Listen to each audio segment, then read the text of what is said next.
ಸ್ನೇಹಿತರೆ ನಮಸ್ಕಾರ. ಪಿಂಚಣಿದಾರರಿಗೆ ಭರ್ಜರಿ ಗುಡ್ ನ್ಯೂಸ್. ಹೌದು, ಕೇಂದ್ರ ಹಾಗೂ ರಾಜ್ಯ ಸರ್ಕಾರದಿಂದ ಭರ್ಜರಿ ಗುಡ್ ನ್ಯೂಸ್ ಅಂತಾನೆ ಹೇಳಬಹುದು. ಇದೀಗ ಬಜೆಟ್ ಮಂಡನೆಯಲ್ಲಿ ಏನಾದ್ರೂ ಪಿಂಚಣಿದಾರರಿಗೆ ಭರ್ಜರಿ ಗುಡ್ ನ್ಯೂಸ್ ಕೊಡ್ತಾರಾ ಅನ್ನುವಂತಹ ಒಂದು ಮಾಹಿತಿ ಕೂಡ ಈಗ ಸಾಕಷ್ಟು ಜನ ಕಾಯ್ತಾ ಇದ್ರು. ಆದ್ರೆ ಬಜೆಟ್ ಮಂಡನೆಯಲ್ಲಿ ಏನು ಕೂಡ ಚರ್ಚೆ ಆಗ್ಲಿಲ್ಲ ಪಿಂಚಣಿದಾರರಿಗೋಸ್ಕರ.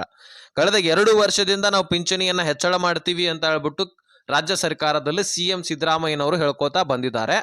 ಆದ್ರೆ ಯಾವುದೇ ರೀತಿಯಾಗಿ ಪಿಂಚಣಿ ಹೆಚ್ಚಳ ಆಗಿರಲಿಲ್ಲ.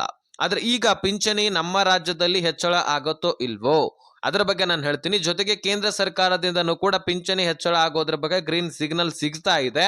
ಸೊ ಯಾವಾಗ ಹೆಚ್ಚಳ ಆಗತ್ತೆ, ಏನಿದು ವಿಷಯ, ಎಲ್ಲವೂ ಕೂಡ ಈ ವಿಡಿಯೋದಲ್ಲಿ ನಾವು ಮಾಹಿತಿಯನ್ನ ಚರ್ಚೆ ಮಾಡೋಣ. ಸೊ ನೀವು ಈ ವಿಡಿಯೋನ ಆದಷ್ಟು ಕೊನೆವರೆಗೂ ವಾಚ್ ಮಾಡ್ಲಿಕ್ಕೆ ಪ್ರಯತ್ನ ಮಾಡಿ. ಸ್ನೇಹಿತರೆ, ಈಗ ಕೇಂದ್ರ ಸರ್ಕಾರ ಹೇಳ್ತಾ ಇದೆ ವಿಧವಾ ಮಹಿಳೆಯರಿಗೆ ಪಿಂಚಣಿ ಹೆಚ್ಚಳ ಮಾಡಬೇಕು ಅನ್ನುವಂತಹ ಒಂದು ಸುಳಿವು ಸಿಗ್ತಾ ಇದೆ. ಆದ್ರೆ ಇದು ಕನ್ಫರ್ಮ್ ಅನ್ನೋದು ಕೂಡ ಡೌಟು. ಯಾಕಂದ್ರೆ ಪಿಂಚಣಿ ಹೆಚ್ಚಳ ಮಾಡಿದ್ರೆ ಅನೇಕ ರಾಜ್ಯಗಳಲ್ಲಿ ಹೆಚ್ಚಳ ಮಾಡಬೇಕಾಗತ್ತೆ, ಬರೀ ನಮ್ಮ ರಾಜ್ಯಕ್ಕಷ್ಟೇ ಅಲ್ಲ.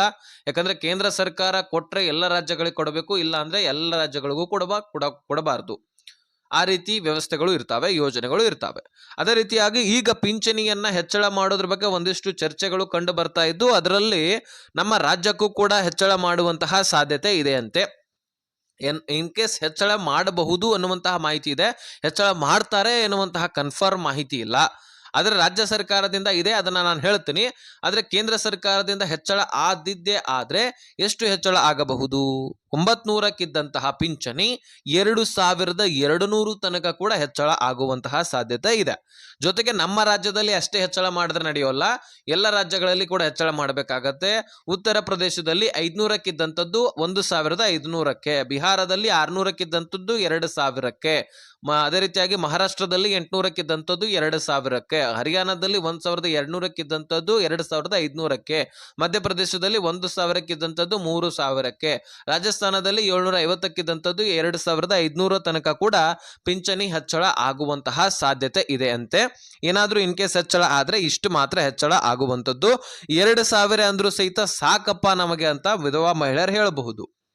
ಇದು ನಾನು ವಿಧವಾ ಮಹಿಳೆಯರಿಗೆ ತಿಳಿಸ್ತಾ ಇದ್ದೀನಿ. ಇನ್ನು ಹಿರಿಯರಿಗೆ ಹೇಳ್ತೀನಿ, ಅಂಗವಿಕಲರಿಗೂ ಕೂಡ ತಿಳಿಸ್ತೀನಿ ಮುಂದೆ. ಸೊ ವಿಡಿಯೋ ಕೊನೆವರೆಗೂ ವಾಚ್ ಮಾಡಿ, ತಿಳ್ಕೊಳ್ಳಿಕ್ಕೆ ಪ್ರಯತ್ನ ಮಾಡಿ. ಇನ್ನು ವಿಧವಾ ಮಹಿಳೆಯರಿಗಂತೂ ಅವರ ಬೆಳವಣಿಗೆಗೆ, ಅವರ ಸಬಲೀಕರಣಕ್ಕೆ, ಅವರ ಉನ್ನತೀಕರಣಕ್ಕೆ, ಅವರ ಮಕ್ಕಳ ವಿದ್ಯಾಭ್ಯಾಸಕ್ಕಾಗಿ ಕೇಂದ್ರ ಸರ್ಕಾರ ಏನಾದ್ರೂ ಹೆಚ್ಚಿನ ಕ್ರಮವನ್ನ ಕೈಗೊಳ್ಳಬೇಕಂತ ಹೇಳ್ಬಿಟ್ಟು ಪಿಂಚಣಿಯಲ್ಲೇ ಇನ್ನಷ್ಟು ಹೆಚ್ಚಳ ಮಾಡಿದ್ರು ನಡೆಯುತ್ತೆ ಎನ್ನುವಂತಹ ರೀತಿಯಲ್ಲಿ ಪಿಂಚಣಿಯನ್ನ ಹೆಚ್ಚಳ ಮಾಡಬಹುದು ಅಂತ ತಿಳಿಸ್ತಾ ಇದೆ. ಆದ್ರೆ ಹೆಚ್ಚಳ ಮಾಡತ್ತಾ ಅಥವಾ ಇಲ್ವಾ ಅನ್ನುವಂತಹ ಡೌಟು ಮಾತ್ರ ಇದೆ. ಯಾಕಂದ್ರೆ ಇನ್ನೂ ಹೆಚ್ಚಿನ ಖರ್ಚು ವೆಚ್ಚ ಕೇಂದ್ರ ಸರ್ಕಾರ ಮಾಡಲೇಬೇಕಾಗತ್ತೆ. ಆಲ್ರೆಡಿ ಈಗಾಗಲೇ ಒಂದು ರೇಂಜಿನಲ್ಲಿ ಪಿಂಚಣಿ ಜಮಾ ಆಗ್ತಾ ಇದೆ. ಸೊ ಈಗ ಮತ್ತಷ್ಟು ಹೆಚ್ಚಳ ಮಾಡಿದ್ರೆ ಇನ್ನೂ ಹೊಡೆತ ಬೀಳಬಹುದು. ಆದ್ರೆ 2000 ತನಕ ಹೆಚ್ಚಳ ಮಾಡಲಿಲ್ಲ ಅಂದ್ರೂ ಸಹಿತ 1500 ತನಕ ಜಮಾ ಮಾಡಬಹುದು ಅಲ್ವಾ. ಸೊ ಹಾಗಾಗಿ ನಮ್ಮ ಮನವಿ ಅಂತೂ ಇದ್ದೇ ಇರತ್ತೆ ಕೇಂದ್ರ ಸರ್ಕಾರಕ್ಕೆ. ವಿಧವಾ ಮಹಿಳೆಯರ ಮೊದಲೇ ಗಂಡ ಇರೋದಿಲ್ಲ, ಅಂಥದ್ರಲ್ಲಿ ಸಂಕಷ್ಟವನ್ನ ಅನುಭವಿಸ್ತಾ ಇರ್ತಾರೆ, ಅದಕ್ಕೋಸ್ಕರ ಏನಾದ್ರೂ ಪರಿಹಾರವನ್ನ ಕೊಡಬೇಕು ಅನ್ನುವಂತಹ ಮನವಿ ಇದ್ದೇ ಇರತ್ತೆ. ಸೊ ನಿಮ್ಮ ಅನಿಸಿಕೆ ಇದ್ರ ಬಗ್ಗೆ ಕಮೆಂಟ್ ಮಾಡಿ ತಿಳಿಸಿ. ಇನ್ನು ಸ್ನೇಹಿತರೆ, ಬಹಳಷ್ಟು ಜನ ವಿಧವಾ ಮಹಿಳೆಯರು ಅಪ್ಲೈ ಮಾಡಬೇಕು ಅಂತ ಕೇಳ್ತಾ ಇದ್ರು ನನಗೆ. ಸೊ ಕಮೆಂಟ್ಗಳು ಕೂಡ ಬಂದಿದ್ವು. ಅಪ್ಲೈ ಮಾಡೋದು ಹೇಗೆ, ಡಾಕ್ಯುಮೆಂಟ್ಸ್ ಏನು ಬೇಕು, ಅದೇ ರೀತಿಯಾಗಿ ಅರ್ಜಿ ಸಲ್ಲಿಸಲಿಕ್ಕೆ ನಾವು ಯಾವ ಇಲಾಖೆಗೆ ಹೋಗಿ ಭೇಟಿ ಕೊಡಬೇಕು, ಯಾವ ಕಚೇರಿಗೆ ಹೋಗಿ ಭೇಟಿ ಕೊಡಬೇಕು, ಇದ್ರೆಲ್ಲದರ ಬಗ್ಗೆ ನಾನು ಮುಂದೆ ಹೇಳ್ತೀನಿ. ಯಾಕಂದ್ರೆ ಹಿರಿಯ ನಾಗರಿಕರು ನನಗೆ ಗೊತ್ತು ಬಹಳಷ್ಟು ಜನ ಕಾಯ್ತಾ ಇದ್ದಾರೆ ಯಾವಾಗ ನನ್ನ ಇನ್ಫಾರ್ಮೇಶನ್ ಹೇಳ್ತಾನೆ ಅಂತ. ಸೊ ನಾನು ಹೇಳ್ತೀನಿ, ಕೇಳಿಸ್ಕೊಳ್ಳಿ.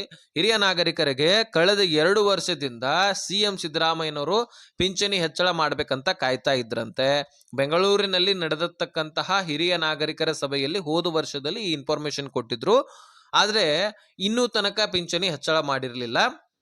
ನಾವು ಬಜೆಟ್ ಮಂಡನೆ ಮುಗಿತಲ್ವ, ಈಗ ಮಾರ್ಚ್ 6ನೇ ತಾರೀಕು, ಆ ಬಜೆಟ್ ಮಂಡನೆ ಎಲ್ಲಿ ಆದ್ರೂ ಹೆಚ್ಚಳ ಮಾಡ್ತಾರ ಅಂತ ನಿರೀಕ್ಷೆ ಇಟ್ಟಿದ್ವಿ. ಯಾಕಂದ್ರೆ ಮಹಿಳಾ ಮತ್ತು ಮಕ್ಕಳ ಕಲ್ಯಾಣ ಇಲಾಖೆಯ ಸಚಿವೆ ಆದಂತಹ ಲಕ್ಷ್ಮೀ ಹೆಬ್ಬಾಳ್ಕರ್ ಅವರು ಬಹಳಷ್ಟು ಇದ್ರ ಬಗ್ಗೆ ಚರ್ಚೆ ಮಾಡಿದ್ರು. ಯಾವುದೇ ಒಂದು ಇಲಾಖೆಗೆ ದುಡ್ಡು ಕೊಡ್ಬೇಕಂದ್ರೆ ಅದರದೇ ಆದಂತಹ ಒಂದು ಚರ್ಚೆ ಆಗತ್ತೆ. ಈಗ ಬಜೆಟ್ ಮಂಡನೆ ಆಗತ್ತೆ ಅಂದ ಬಳಿಕ ಡೈರೆಕ್ಟ್ ಆಗಿ ವಿಧಾನಸೌಧಗಳಲ್ಲಿ ಬಂದು ಈ ರೀತಿ ಬಜೆಟ್ ಮಂಡನೆ ಮಾಡಿದ್ರೆ ಆಗೋದಿಲ್ಲ. ಅದಕ್ಕೆ ಸಾಕಷ್ಟು ಚರ್ಚೆ ಆಗಿರ್ತವೆ. ಅದಕ್ಕಿಂತ ಮುಂಚಿತವಾಗಿ ಯಾವ ಇಲಾಖೆಗೆ ನಾವು ಎಷ್ಟು ದುಡ್ಡನ್ನು ಮೀಸಲಿಡಬೇಕು, ಎಷ್ಟು ದುಡ್ಡನ್ನು ಮೀಸಲಿಟ್ಟರೆ ನಮಗೆ ಸಫಿಸೆಂಟು, ಎಷ್ಟು ದುಡ್ಡನ್ನು ನಾವು ಕೊಟ್ಟರೆ ಉಳಿದಿರ್ತಕ್ಕಂತಹ ಯೋಜನೆಗಳಿಗೆ ಕೊಡಬಹುದು, ಗೃಹಲಕ್ಷ್ಮಿ ಯೋಜನೆಗೆ ಎಷ್ಟು ಇಡಬೇಕು, ಅನ್ನಭಾಗ್ಯ ಯೋಜನೆಗೆ ಎಷ್ಟು ಮೀಸಲಿಡಬೇಕು, ಈ ರೀತಿಯಾಗಿ ಎಲ್ಲ ಯೋಜನೆಗಳಿಗೆ ಎಷ್ಟೆಷ್ಟು ಯಾವ್ಯಾವ ಇಲಾಖೆಗಳಿಗೆ ಎಷ್ಟೆಷ್ಟು ದುಡ್ಡನ್ನು ಮೀಸಲಿಡಬೇಕು ಅನ್ನುವಂಥದ್ದನ್ನು ಚರ್ಚೆ ಮಾಡ್ತಾರೆ. ಅದರಲ್ಲಿ ಪಿಂಚಣಿದಾರರಿಗೆ ಪಿಂಚಣಿ ಹೆಚ್ಚಳ ಆಗಬೇಕಂತ ಹೇಳ್ಬಿಟ್ಟು ಮಹಿಳಾ ಮತ್ತು ಮಕ್ಕಳ ಕಲ್ಯಾಣ ಇಲಾಖೆಗೆ ಸಚಿವೆ ಆದಂತಹ ಲಕ್ಷ್ಮೀ ಹೆಬ್ಬಾಳ್ಕರ್ ಅವರು ಬಹಳಷ್ಟು ಚರ್ಚೆ ಮಾಡಿದ್ರಂತೆ. ಇದರ ಬಗ್ಗೆ ಸಾಕಷ್ಟು ಚರ್ಚೆ ಕೂಡ ಆಗಿದೆ. ಅದರಲ್ಲಿ ಈಗ ಹಿರಿಯ ನಾಗರಿಕರಲ್ಲಿ ಗೃಹಲಕ್ಷ್ಮಿಯರು ಕೂಡ ಇದ್ದಾರೆ. ಹೀಗಾಗಿ ಪಿಂಚಣಿಯ ಬಗ್ಗೆ ಹೆಚ್ಚಾಗಿ ಚರ್ಚೆ ಆಗಲಿಲ್ಲ ಬಜೆಟ್ ಮಂಡನೆಯಲ್ಲಿ. ಏನು ಗೃಹಲಕ್ಷ್ಮಿಯಲ್ಲಿ ಎಷ್ಟು ದುಡ್ಡು ಕೊಡಬೇಕೋ ಈ ವರ್ಷದಲ್ಲಿ ಅಂದರೆ 2026ರಲ್ಲಿ ಎಷ್ಟು ದುಡ್ಡು ಮೀಸಲಿಡಬೇಕಾಗಿತ್ತೋ ಗೃಹಲಕ್ಷ್ಮಿ ಯೋಜನೆಯಲ್ಲಿ ಬೇರೆ ಕಡೆ ದುಡ್ಡನ್ನು ತೆಗೆದು ಇಲ್ಲಿ ಹಾಕುವಂತಿಲ್ಲ. ಹಾಗಾಗಿ 28,608 ಕೋಟಿ ದುಡ್ಡನ್ನು ಮೀಸಲಿಟ್ಬಿಡ್ತಾರೆ. ಅಂದರೆ ಹೋದ ವರ್ಷದಲ್ಲಿ 30,000 ಕೋಟಿ ತನಕ ಬೇಕಾಗಿತ್ತು, ಯಾಕಂದರೆ ಮಹಿಳೆಯರು ಒಂದು ಸ್ವಲ್ಪ ಹೆಚ್ಚಿದ್ರು. ಈಗ ವೆರಿಫಿಕೇಶನ್ ಆಗ್ತಾ ಸಾಕಷ್ಟು ಮಹಿಳೆಯರನ್ನ ಆ ಯೋಜನೆಯಿಂದ ತೆಗೆದಾಕಿದ್ದಾರೆ. ಹೀಗಾಗಿ ಈ ಯೋಜನೆಯಲ್ಲಿ 28,608 ಕೋಟಿ ಸಾಕಾಗತ್ತೆ. ಹಾಗಾಗಿ ಗೃಹಲಕ್ಷ್ಮಿ ಯೋಜನೆಗೆ ಅಷ್ಟು ಮೀಸಲಿಟ್ಟರು. ಅದರಿಂದ ಹಿರಿಯ ನಾಗರಿಕರು, ಅದರಲ್ಲಿ ವಿಧವಾ ಮಹಿಳೆಯರು ಕೂಡ ಬಂದರು. ಅದರಲ್ಲಿ ಗೃಹಲಕ್ಷ್ಮಿಯರು ಹಿರಿಯರು ಕೂಡ ಬಂದರು. ಹಾಗಾಗಿ ಅವ್ರ ಕಡೆ ಒಂದು ಕಡೆ ಬೆನಿಫಿಟ್ ಆದರೂ ಸಿಗತ್ತೆ. ಇನ್ನು ಪಿಂಚಣಿ ಹೆಚ್ಚಳ ಮಾಡಬಹುದಾದಂತಹ ಸಾಧ್ಯತೆ ಇದೆ. ಆದರೆ ನಿಮಗೆ 2,000 ಅಥವಾ 1,500 ಅಂತ ನೀವು ಅನ್ಕೊಂಡಿದ್ದೆ ಆದರೆ ಅದು ತಪ್ಪು ಕಲ್ಪನೆ. 800ಕ್ಕಿದ್ದಂತಹ ಪಿಂಚಣಿ 1,000 ಅಥವಾ ಏನೇನು ಹೆಚ್ಚಳ ಮಾಡಿದ್ರೂ ಸಹಿತ 1,200 ತನಕ ಹೆಚ್ಚಳ ಆಗಬಹುದು. ಅದಕ್ಕಿಂತ ಹೆಚ್ಚಿನ ದುಡ್ಡು ಮಾಡ್ಲಿಕ್ಕೆ ಸಾಧ್ಯ ಇಲ್ಲ. ಯಾಕಂದ್ರೆ ಈಗಾಗಲೇ ರಾಜ್ಯದಲ್ಲಿ ಗ್ಯಾರಂಟಿ ಯೋಜನೆಗಳಿದ್ದಾವೆ. ಶಕ್ತಿ ಯೋಜನೆಗೆ 5,300 ಕೋಟಿ ದುಡ್ಡು ಮೀಸಲಿಟ್ಟಿದ್ದಾರೆ. ಇಲ್ಲಿ ಇನ್ನೂ ಕೂಡ ದುಡ್ಡು ಬೇಕಾಗತ್ತೆ. ಇನ್ನು ಗೃಹ ಜ್ಯೋತಿ ಯೋಜನೆಗೆ 10,507 ಕೋಟಿ ದುಡ್ಡು ಮೀಸಲಿಟ್ಟಿದ್ದಾರೆ. ಆದ್ರೆ ಯಾತಕ್ಕೆ ಇಟ್ಟಿದ್ದಾರೆ ಗೊತ್ತಿಲ್ಲ.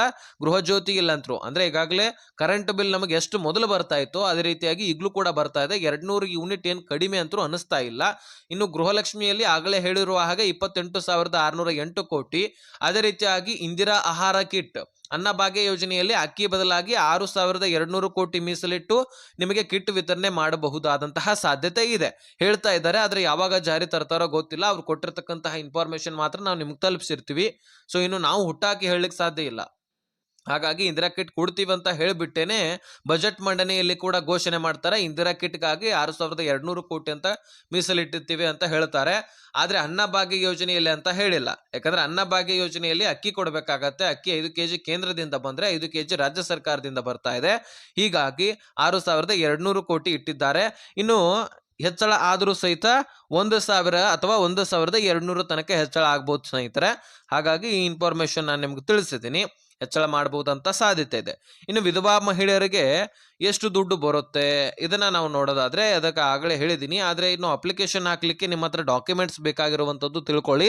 ಪತಿಯ ಮರಣ ಪ್ರಮಾಣ ಪತ್ರ, Aadhaar card, ration card, voter ID, bank passbook, ವಯಸ್ಸಿನ ಮತ್ತು ಆದಾಯ ಪ್ರಮಾಣ ಪತ್ರ, ಜಾತಿ ಪ್ರಮಾಣ ಪತ್ರ, ಪಾಸ್ಪೋರ್ಟ್ ಸೈಜ್ ಫೋಟೋ, ಮೊಬೈಲ್ ಸಂಖ್ಯೆ ಹಾಗೂ ಶಾಶ್ವತ ವಾಸಸ್ಥಳ ಪ್ರಮಾಣ ಪತ್ರ. ಇದು ಕಡ್ಡಾಯ. ನೀವು ನಮ್ಮ ರಾಜ್ಯದಲ್ಲಿನೇ ವಾಸವಾಗಿದ್ದೀರಿ ಎನ್ನುವಂಥದ್ದು ಕನ್ಫರ್ಮ್ ಬೇಕು. ಇದನ್ನೆಲ್ಲವೂ ಕೂಡ ತೆಗೆದುಕೊಂಡು ನೀವು ಏನು ಮಾಡಬೇಕು, ನಾಡ ಕಚೇರಿಗೆ ಹೋಗಿ ಅಪ್ಲೈ ಮಾಡಬಹುದು.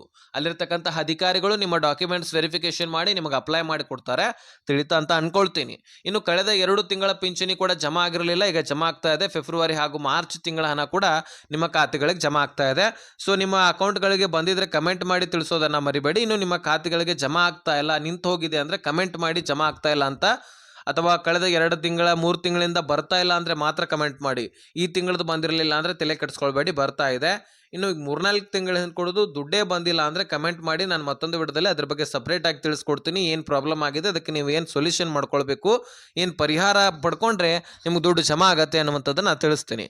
ಇದಾಗಿತ್ತು ಇನ್ಫಾರ್ಮೇಶನ್. ವಿಡಿಯೋ ನೋಡೋದಕ್ಕೆ ಧನ್ಯವಾದ. ಈ ವಿಷಯವನ್ನ ಎಲ್ಲ ಪಿಂಚಣಿದಾರರಿಗೆ ಶೇರ್ ಮಾಡುವಂತಹ ಜವಾಬ್ದಾರಿ ನಿಮ್ಮದು.